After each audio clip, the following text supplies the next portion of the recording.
Welcome back to another episode of Capscornerstore, where we bring the corner store convo anywhere and everywhere. I go by the name of Caps, and today I have the pleasure of having sit down with us the multi-talented, multifaceted ÖZÑ VALLE.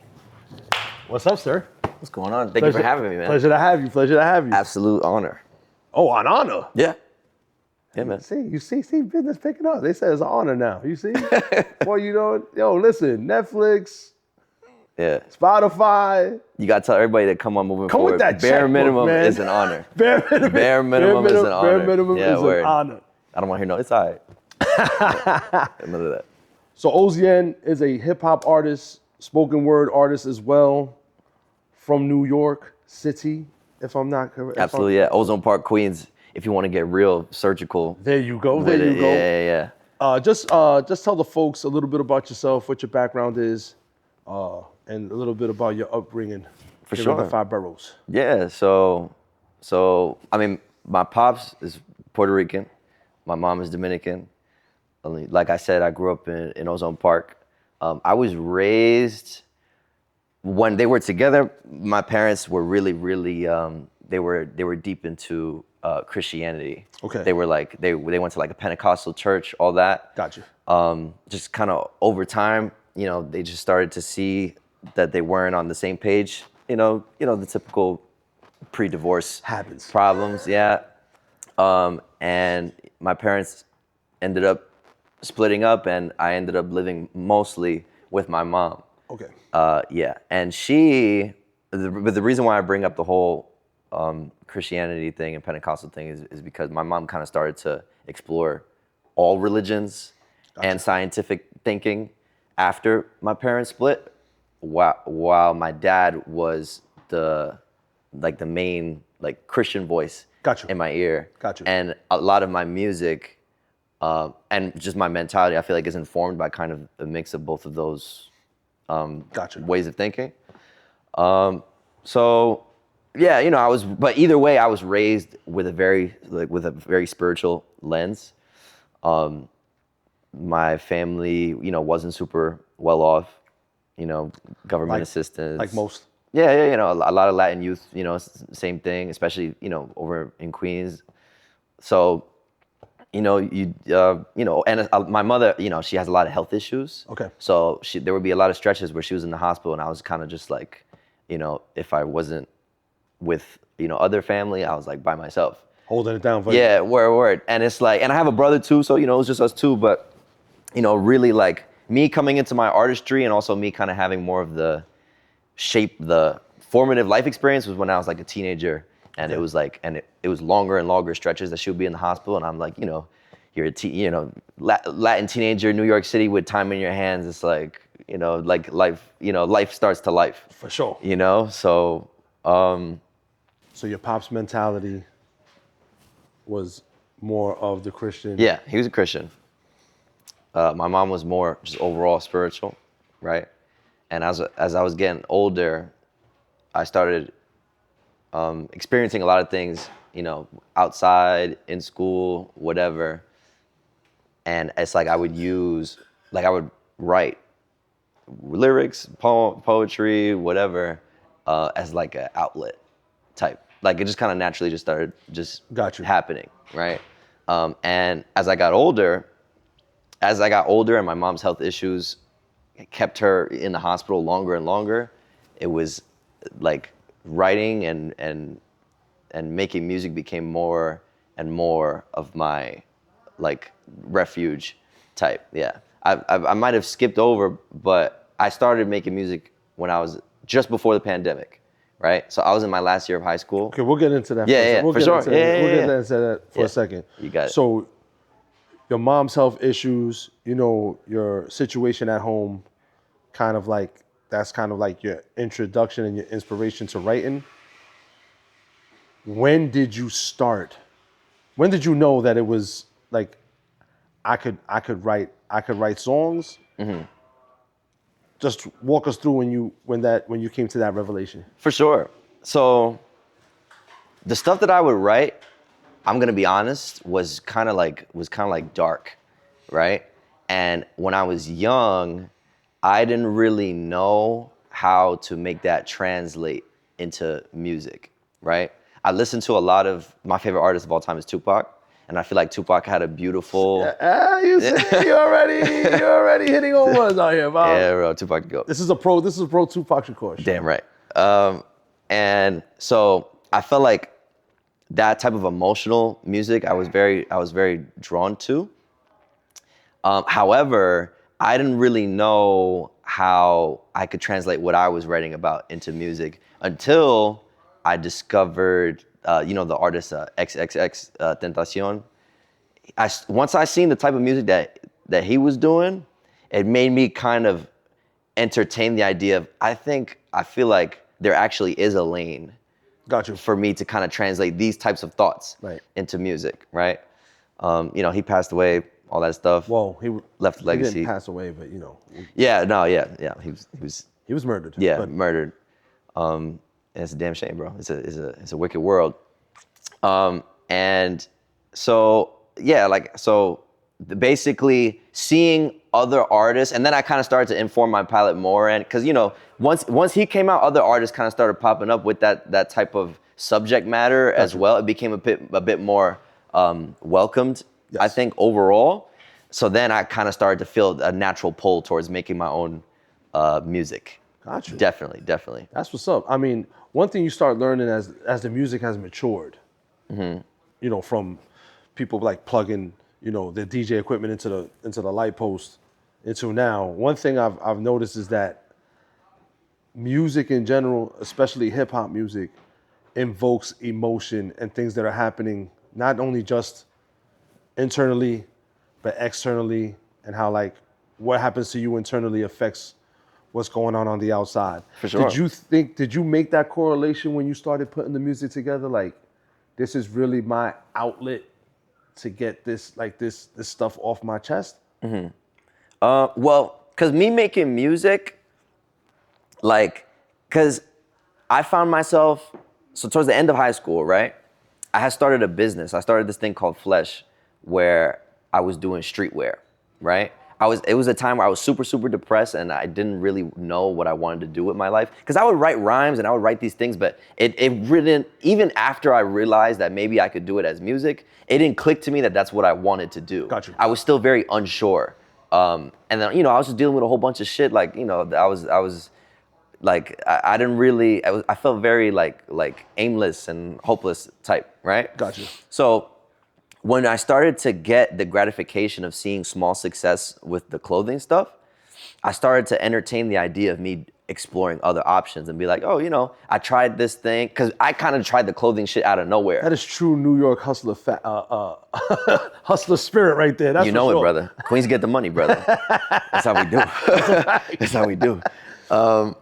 So I figured, I'm like, I tried this kind of out of nowhere, and it started going well for me. Let's see what else I could try, And I had friends, we would freestyle in school, and I was one of I feel like the more naturally talented of the. There was a few. No disrespect to nobody that I went to school with, we was rapping, whatever. There was plenty of people who had it, but it was hitting different a little bit, And I had a friend who, his name was Ricky. He goes by Avoid. Okay. He's the one who actually ended up producing my first project. Okay. Yeah. He made beats.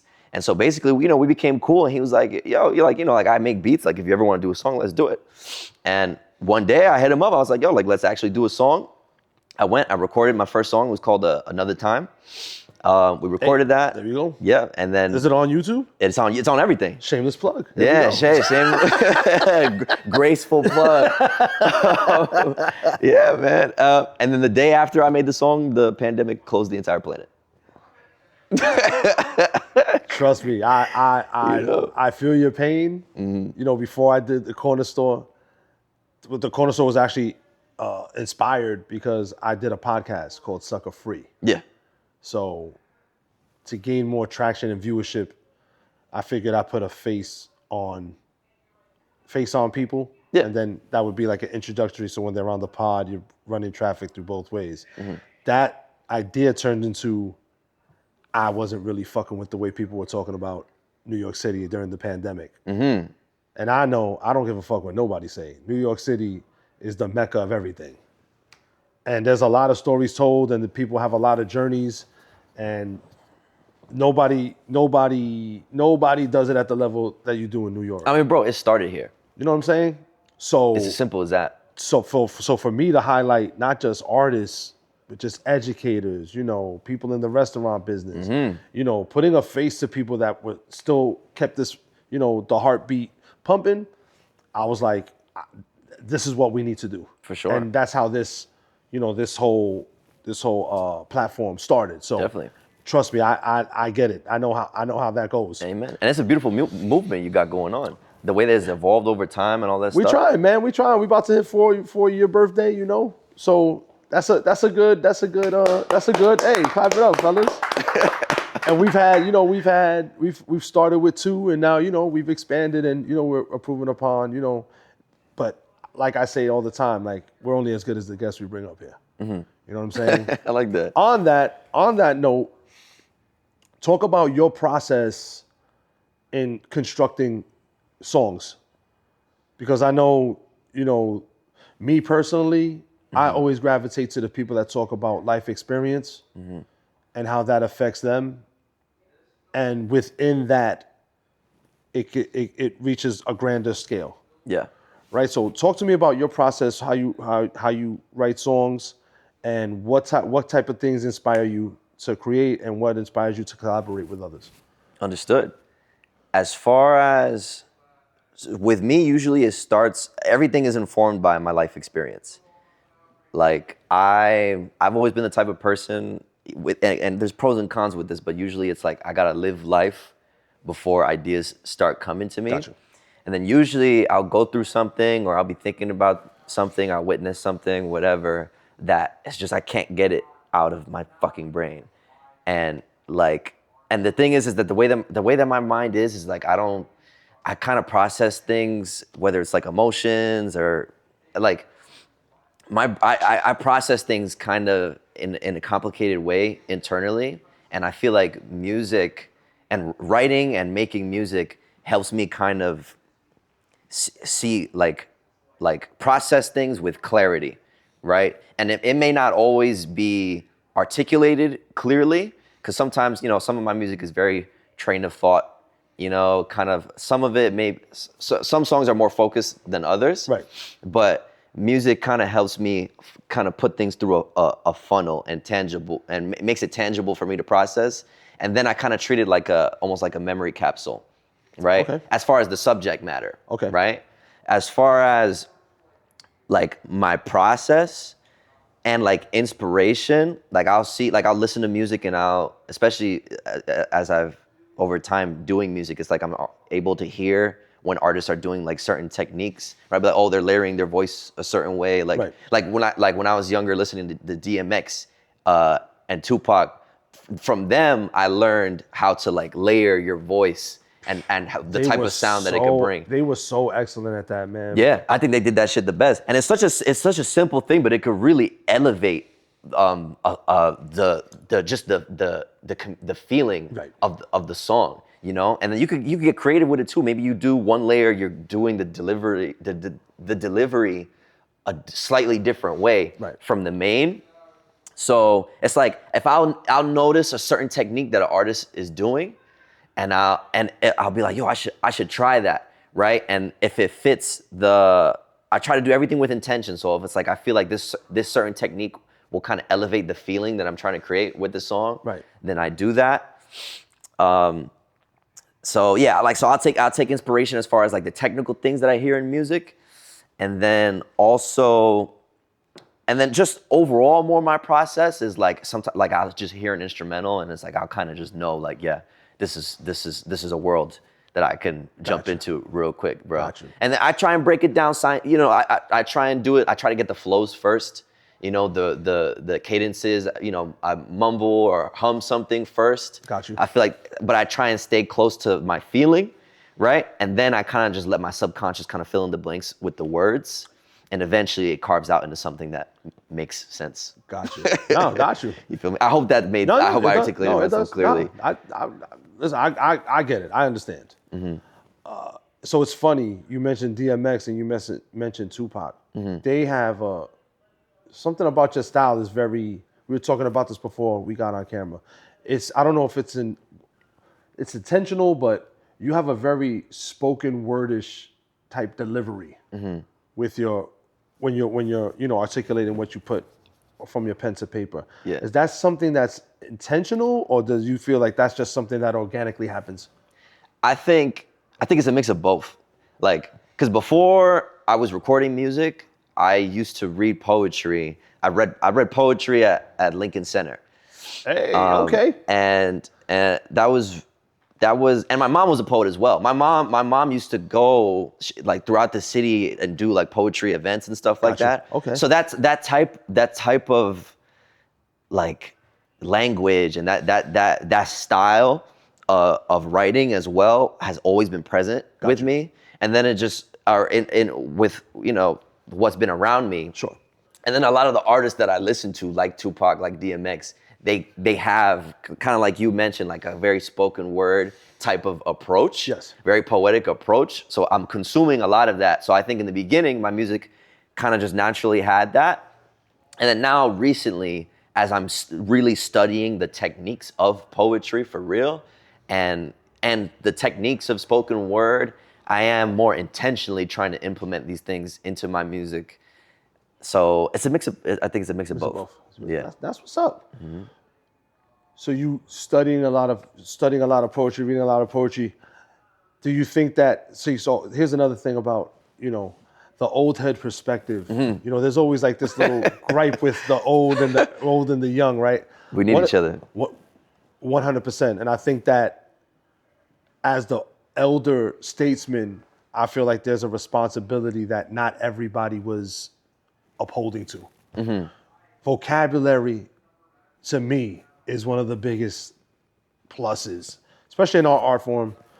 You have to have good vocabulary. To me, man. if your vocabulary is whack, I don't care how many hundreds of thousands of dollars you pay somebody to give you a beat.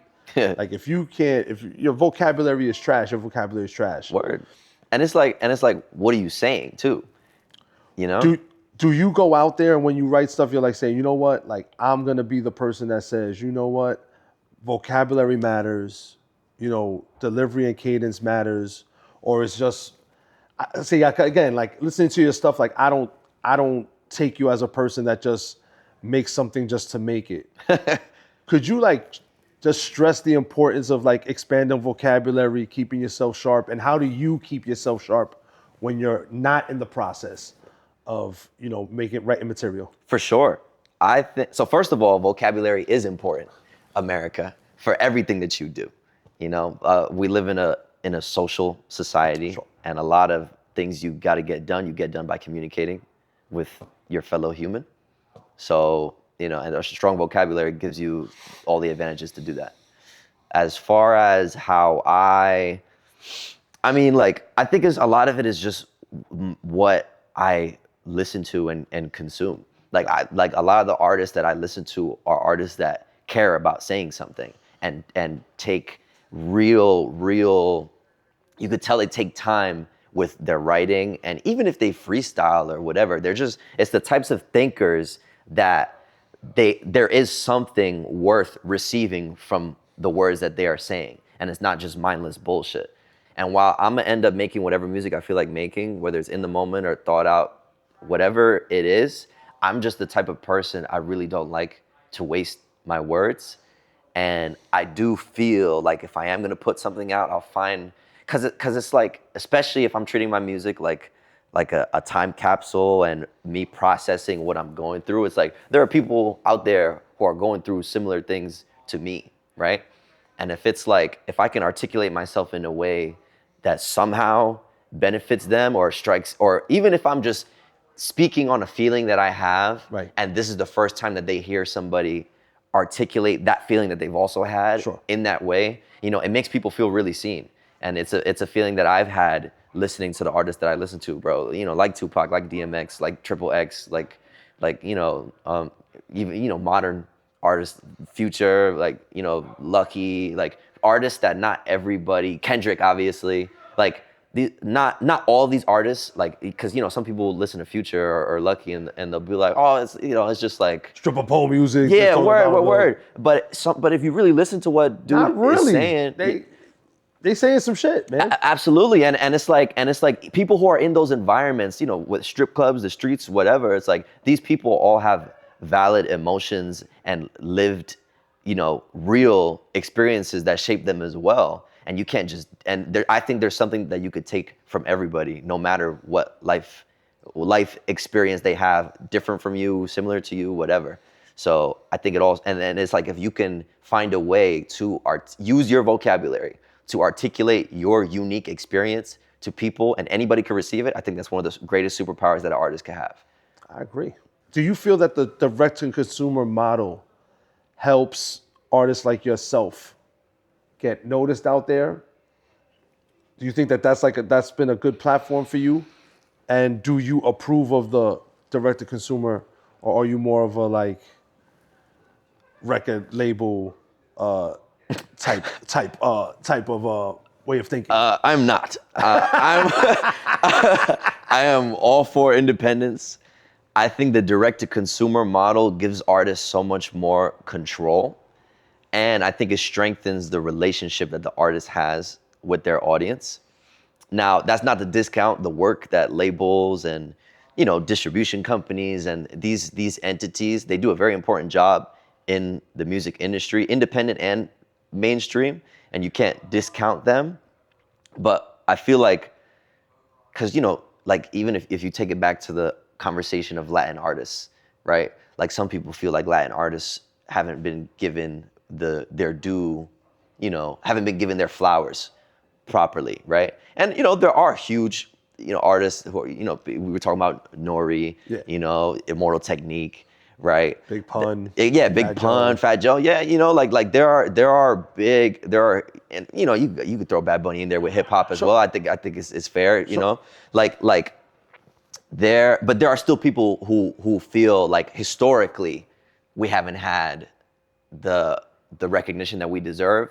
And I feel like that may come in those cases where it is true, where people kind of have been slipped under the radar, whatever. It comes from the middlemen and stuff that's involved and the outside forces, where if it's just you and the audience, you and the people that rock with you, it's like you don't got to worry about no one else's bullshit getting in the way of the relationship, right? So it's a little bit tough. I think it is a little bit tougher to reach new people because there's also so many people that are putting out work, right? And there's a lot of talented people out there too, so it's hard to break through. But once you find your people, you have all the tools necessary to cultivate a really strong relationship with those people. I agree. You know? I think that there's an oversight issue.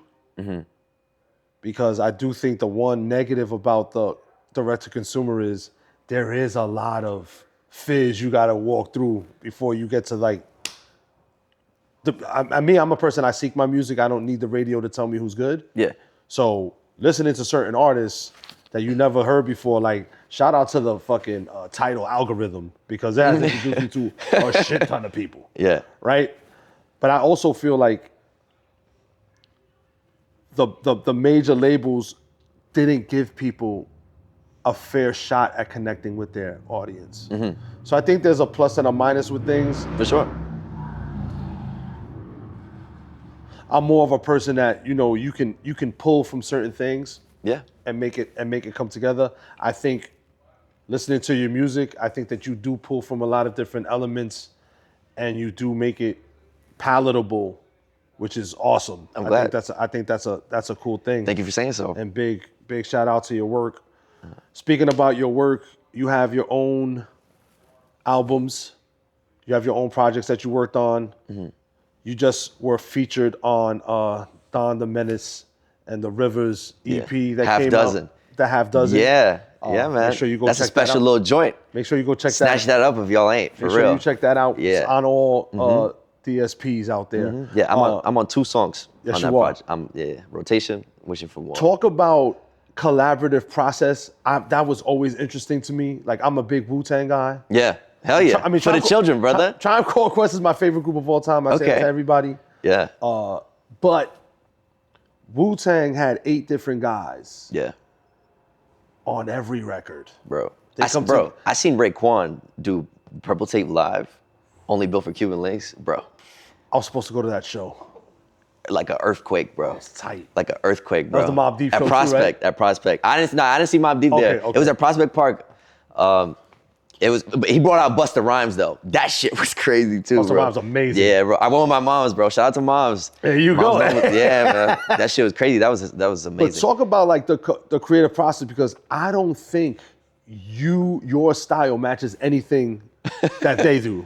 Understood. But the marination of the records was interesting. It worked well. Yeah, man. It did. So speak about like the collaborative process, because I think a lot of folks that listen to music, they don't understand the creativity factor. Yeah. They don't understand the give and take factor. Yeah. You know, so just talk For to sure. us about, you know, have you collaborated with other artists before, and what was Yeah. that process like? For sure. And how was it different from your process? So to speak to half dozen, with Nile and Don, I look to them, because I've known them a little while, maybe like 3-4-ish years now, maybe a little, something like that. And they were the first people that I've met where I felt, as far as like specific to my genre, like rap, hip hop, I'm like, yo, I know these guys in real life and they're fucking dope, nasty. And it's like they bring out this certain energy in me. It's like, it's a combination of like the friendly competitive nature. Cause it's like every song I do with them, it's like, I want to make sure I'm like, On point. like, yeah, word, like I'm at my best, right? And then also, you know, when I listen to their music and, you know, when I talk to them, it's like it puts me in kind of student mode as well, you know, cause they've been doing it longer than me. You can always learn, man. Absolutely. You can always learn, so man. it's like as far as collaboration, I get a lot from the competitive nature of it, and then also the learner's mindset is very informative, and I think there's a fair amount that goes into my music that I have, you know, pulled from them and other people, that because we also know a lot of artists, Sure. you know, and I really try my best to listen to everybody's stuff, and you know, we learn from each other, I feel like. Agreed. And I have collaborated with some artists in the past. I collaborated with a artist from Mexico City named Levois. Okay. Shout out to you, Levois. Fucking love you. Very talented instrumentalist as well. Okay. So, and that was, I think it was shortly after the pandemic, but it was still very much like, because my first audience that I cultivated was all through the internet. Because I started dropping songs while we were during lockdown. Like my first couple of songs, because my first song, day after everything was locked down, right? So the next couple singles that I was dropping was when we were still inside. Got you. And so I was sending out my music to things like Reddit, you know, like Discord group chats. People would make, you know, little group chats for artists, and I would meet people through there. So Levois was one of them. You know, Sign Free, he goes by back then. There's an artist, now he goes by Sign Free. He's been through numerous names. I can't remember which name he had when I first met him, but real spitter, bro. Real, like talented rapper. And yeah, you know, like, and also I have a friend, he goes by Versa the Band, but he does, you know, film, production, does theater, Ethan Felizari Castillo. Love you, brother. That's another one. I've learned a lot from him. We have a whole, I don't know if I'm supposed to say this, but we have a tape that we've done together that's pretty much ready to go. So that's a special project. It's like collaboration to me is like it's one of the most exciting aspects of what I do. And it's so funny you asked me about how it's different from my individual process, because it's like so much of my music, especially my individual stuff, it comes from a very like dark place. And it's like my process is very, with that type of stuff, it's very like isolating. Gotcha. You know, it's just me, and like I'm just either praying or thinking on things, right? And talking about things that I've experienced either myself or, you know, maybe some people in my circle right. were there to experience, for better or worse. But it's kind of like it removes me from the world. Whereas the projects that I'm collaborating on, it's like a different energy. It's usually a bit more joyful and more like, because I don't think I'm an antisocial person. No, genuinely. But a lot of my inspiration comes from more of introverted, like more of an introverted. Yeah, that state side of mind? me. But when I'm collaborating with people, it's totally different because now I'm excited to share my creativity with others. I'm excited to learn from others. I'm excited to see how different styles mix and stuff like that. Right. It's a very exciting thing, collaboration. So yeah, and also seeing other people's process, rapping with people who they freestyle everything, or people who don't, people who don't write, people who punch in, seeing the little technical things Sure. that people do that's different, that informs, because I try everything, it informs a lot of what's next for me, what I experience when I'm collaborating with others. I always ask that question because I remember De La Soul this was before Trugo passed away. Rest in peace, Trugo the God. Right? The Dove, that's my guy. Amen. They were on a rollout, on a press tour, and they were talking about working with MF Doom. Yeah. Now, MF Doom is a super duper creative person. And De La Soul was kind of like a revolutionary in that sense. And to hear them talk about how refreshing it was to bounce ideas with a guy like Doom, I was like, damn, like that's really what it is when you're sharing energy and you're sharing a space with somebody and you're coming together and you're saying, we're gonna put this little, piece of art out there for people to consume. I'll ask you this question because I used to record. Do you like to hear your music after you record it, or is it more of like I make it and I just want the world to hear it? You're saying like after the session? Yeah, no. We it's ready to launch. We put the EP out. Everybody is on all DSPs. Do you go back and listen to your material, or do you just leave it out there? Yeah, I mean, maybe. Because I hate the sound of my voice personally. I feel you.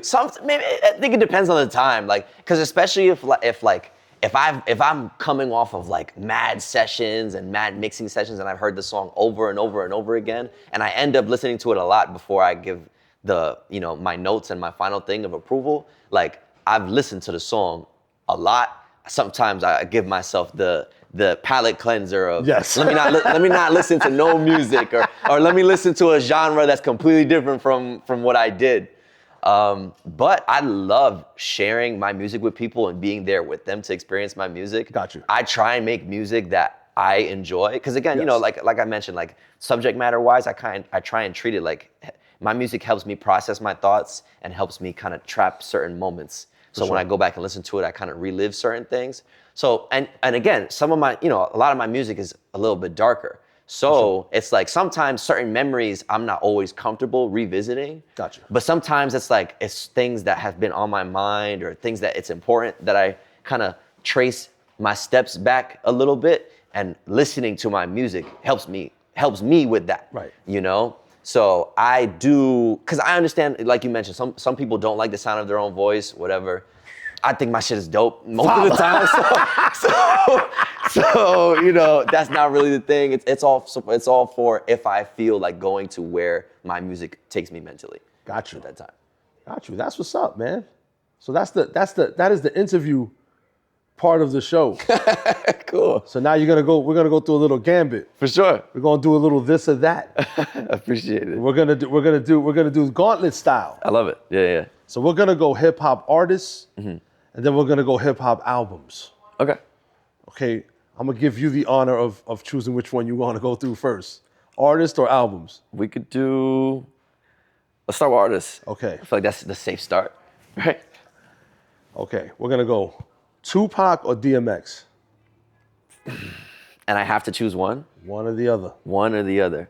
I love DMX so much because DMX has the perfect mix of spirituality with street truth with his music. Tupac is my favorite artist of all time, so I have to choose Tupac. With this specific pairing, I do feel like Tupac kind of laid the groundwork for what DMX came with. You feel me? Got you. I feel like they're both very unique. I feel like they both have their own sauce. And I know I'm a New York artist, and I will rep DMX till the day I fucking die. But Tupac is just a different level. Tupac is from Harlem. His first name was That's MC true. His first name was MC New York. That's just so you guys know. Fun fact. That's true. Don't forget. So you're going Tupac. But Tupac is my all-time favorite music artist of all time. Tupac or KRS-One? I would have to say Tupac, bro. I love KRS though. The teacher, again, I met KRS, so it's like, but Tupac is just, and there's no hip hop without KRS. I have to say that has to be, every time you speak on KRS, you have to let it be known, especially if my age group and younger. Sure. We're not gonna let that name fade away anytime soon. That is correct. But bro, Tupac speaks to my spirit in a different way. So I have to go with Tupac, bro. Tupac? Tupac or Nasir Jones, aka Nas? So, my personal, who I favor, Tupac. Kind of like you said earlier, though. I think as far as technically greatest MC, I think Nas is the greatest of all time. You feel me? Okay. It's like who you like to watch play versus who you know is the best player. Yes. And it's like yeah, like Nas, undeniable. Queens also like the one, you know. So, okay, so we taking Tupac? But I gotta say Tupac, bro. I hate to, I can't bro. I can't stress it enough, bro. Tupac or Biggie? Tupac, bro. Tupac or Nori? Or Nori? Yeah, or Nori. Noriega. Yeah. Tupac, bro. 3 Chainz. Tupac or Cool G Rap? Tupac, bro. Tupac or LL Cool J? Tupac, bro. Yeah. Cool G's nasty though. Cool LL, we already know. First superstar ever. You know? So, but no, we just giving a little. Yeah, and Cool G, and there's because you gotta give. If what I did with Tupac kind of being a predecessor for DMX, right? Like plenty artists that came before Tupac, where it's like you could say, oh, Tupac, would it be with this? Would he be saying this type of thing this way if they weren't around before? But Tupac ended up saying what he ended up saying, bro, and to me it really dwarfs anything else that I've heard. And Nas, Biggie, like I'm not saying it's like you can't even put them in the same conversation. Nothing like that. Cool G, LL as well. Like these are people who have influenced generations of hip hop and just music overall. That's for sure. I think also like it's just what Tupac embodied as a person, as a human being. Like it also informs how I receive the music. Tupac or Lupe Fiasco? Bro, you already know what I'm gonna say, bro. You already know what I'm gonna say. You gotta give me some different. Tupac or Kendrick Lamar? Tupac. That is and Kendrick, I think pulls as far as modern day. I feel like much like what DMX picked up, what Tupac was doing. I feel like that train of thought that they was on. Kendrick is the current one with that. With that flag. If you pushed it 1% better, that would be him. Yeah, no, because Kendrick has the technical prowess that Nas and Biggie have. That some people say Tupac may not be able to match them with. Kendrick has all of that shit. So, Tupac or Freddie Gibbs? I used to listen to a lot of Freddie Gibbs. A lot when I was younger. I used Freddie Gibbs was an artist that I was stuck on for a while because of his technique and how I liked how he had a very deep voice, but he's able to rap fast, but it sounds smooth. You feel me? Like it was kind of like a singularity as far as who I was learning from and studying from. Right. Freddie Gibbs does pull a lot from Tupac though. He does pull a lot from Tupac, and I'm not saying it like I said, like a diss or whatever. He's got the flashy, braggadocious Tupac shit down. Yeah, man. Sure. Yeah, man. And he leans into it in a way that I think is healthy. But he actually got pulled over by a guy in an airport, and they asked him who his favorite MC of all time was, and his favorite was Tupac. I'm not surprised, bro. Tupac is the GOAT, bro. I'm not either. So we're going with Tupac Shakur survived the whole gauntlet. Now we're going with albums. Yeah. We're gonna go with Queen. We're gonna start in Queens and work our way out. Cool. So we'll go Illmatic or Get Rich or Die Trying. Oh my God. Oh my fucking God. Okay. I grew up in Ozone Park. For people who don't know, Ozone Park and Southside Jamaica is like it's right there. So 50 Cent was actually the first rapper I ever knew about when I was a little kid. Cause bro, I was born 2002. So bro, like that, like I came into existence when 50 was the one, right? So now obviously, Illmatic laid down groundwork there is no get rich or... Styles P did say that Nas did usher in the way everybody rapped from the mid-90s on. Bro, pioneer. So... Illmatic or Get Rich or Die Trying? Bro, I'm biased though, bro. I fuck with 50 heavy, bro. Heavy, bro. Go with Get Rich. I'm gonna have to go with Get Rich. No disrespect to Nas and Illmatic, also a classic. You feel me? But Get Rich, bro, it feels like home, bro. Okay. Like you could live by the shit that 50 rapping about, as you can with Illmatic. But like, you know, like I'm sorry, like. Nah, don't be sorry. Listen, there's no wrong answer on here. Get Rich, forever. Get Rich or Die Trying, or the infamous Mobb Deep? I still have that bias. The infamous, I love because my music is very dark, right? And so Mobb Deep, they're able to paint this picture that's real, like it puts you in the I guess the bleakness is the word. They capture an atmosphere, especially with that project as well, that I very, very much appreciate. However, again, Get Rich is more steady in my rotation. Get Rich or Enter the 36 Chamber, Wu-Tang?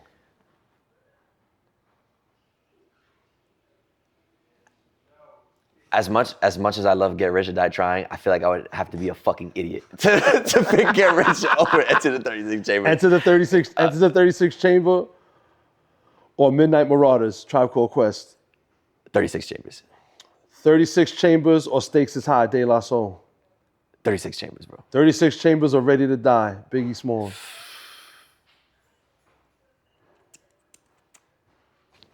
I want to make sure I'm not confusing Ready to Die and Life First After album, Death. Unbelievable, Juicy, Big Papa. 36 Chambers. 36 Chambers, bro. 36 Chambers or Reasonable Doubt? You know, I have not listened to the entirety of Reasonable Doubt. Okay. Yeah, my family was not really a Jay-Z thing like that. 36 Chambers. 36 Chambers or the Purple Tape? Purple Tape. Purple Tape or Liquid Swords? Purple Tape. Ooh. I know. Listen, ain't no wrong. You gotta understand though, bro. I experienced it live, brother. Ain't no. You know, so not only now, because Cuban Links has been in rotation since I was a child. Bro, I'm talking about my family sat me down. Same thing with with Tupac and Biggie. They sat me down and said, bro, listen to this. And same thing with 36 Chambers as well. But I could see the influence that the Purple Tape has on everything else. I could tangibly hear it, and then also, bro, experience. We gotta throw We gotta throw three more contestants. For sure. You gotta represent the Midwest. You gotta represent the South. You gotta represent the West Coast. For sure. So we got the Purple Tape or Doggy Style. Oh my God, bro. The first time I listened to Doggy Style, I was like 17, 18, and I was like, bro, Snoop Dogg, like. I had that shit on repeat for like maybe 2 weeks straight.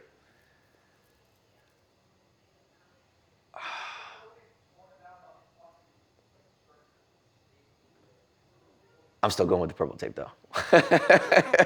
New York Purple Tape or Quantum Eye, Outkast? I fucking love Aquemini. That's my favorite Outkast album. God damn. If you talking strict, because that's an eclectic album in my opinion. Either or. These are classics. All these albums I mentioned are classics. Yo, God damn it, man. You know what though? I gotta go with Purple Tape. Just for the, because at the end of the day, like that street gospel aspect, like because Tape's amazing album. I'm not gonna discount Cass experiences or whatever, but Purple Tape, they're articulating that lifestyle and the darker elements of what it means to grow up in America, and that resonates with me more than overall. I'm drawn more to that, and that hits home for me a little bit more. Okay, so now lastly, No shade to Corbin. No shade, Fucking no shade. impeccable album. Purple Tape or B, Common? Purple Tape. There we No go. shade to common sense though. No shade to common sense. Purple Tape. Purple Tape. Okay. Every person that steps on this couch, I always ask them this question because I feel like this question encompasses who a person really is. Okay. You have a dinner party of 5 people. You are included, so you have 4 invitations, dead or alive. Who are you inviting to your table?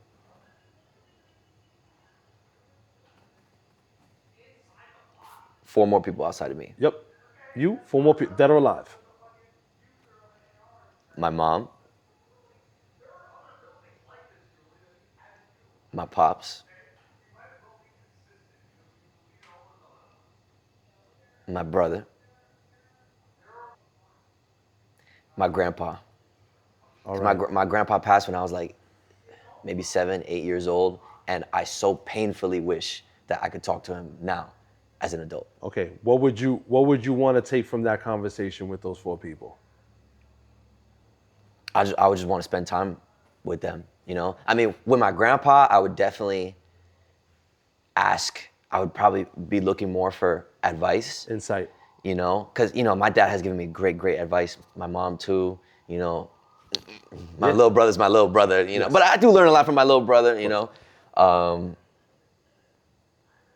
But my grandpa, that was the one I had the least of, you know? And he grew up in DR. So it's like, he knows, like, I only have bits and pieces of what they experience over there.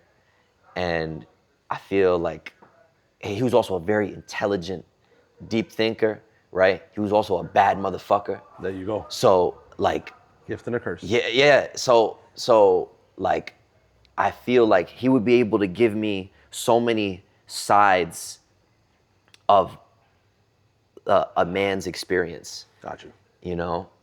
Got So, yeah, man. Well, there you have it, man. Do yourself a favor, man. Look into that camera. Tell them where they can follow you, your projects, where they can look you up. For sure. Shameless plug away, man. I go by ÖZÑ VALLE. You can find me on everything, pretty much. You can experience all of my music videos. I do a lot, like, you know, when Wayne used to do like remixes, songs and stuff like that, I'd be jumping on stuff like that too. YouTube lets it rock, so shout out to YouTube. I feel like the main way to experience my stuff is YouTube, but I'm on every platform, Spotify, Apple Music, SoundCloud, whatever. My Instagram is _novelas, right? NOVELLAZ. You should also follow Flesh_NYC. That's my collective, my crew, my company, the movement. And that's the umbrella that covers everything that we do. Flesh Films, the music that we do, and obviously I represent. So, yeah, man, Flesh, and I'm trying to think if there's anything else. Bump Half Dozen by Don Da Menace and Nile River. That's the newest joint that I'm on. I have a project out called Ozone Dark. That's my first mixtape ever. So it's been out, I think maybe just under 3 years. It's still special to me. Some new stuff in the works, like I mentioned, stuff with Versa. I have a project called Looping, which is super, super special. Super, super special. So just keep your eyes open for those. Project those. Yeah. ÖZÑ, my brother. Nick, I love you, bro. Thank you for coming through. Absolute pleasure. Thank you for coming through. Honor, Thank you. absolute honor. Like, share, subscribe, comment. You know what to do. Hope you enjoy. God bless you guys. And we will see you at the corner store. And as always, stop making stupid people famous. My brother. My brother. That's game. That's game. Make sure you like, share, subscribe, and comment. Hope you enjoy. and see you at the corner store.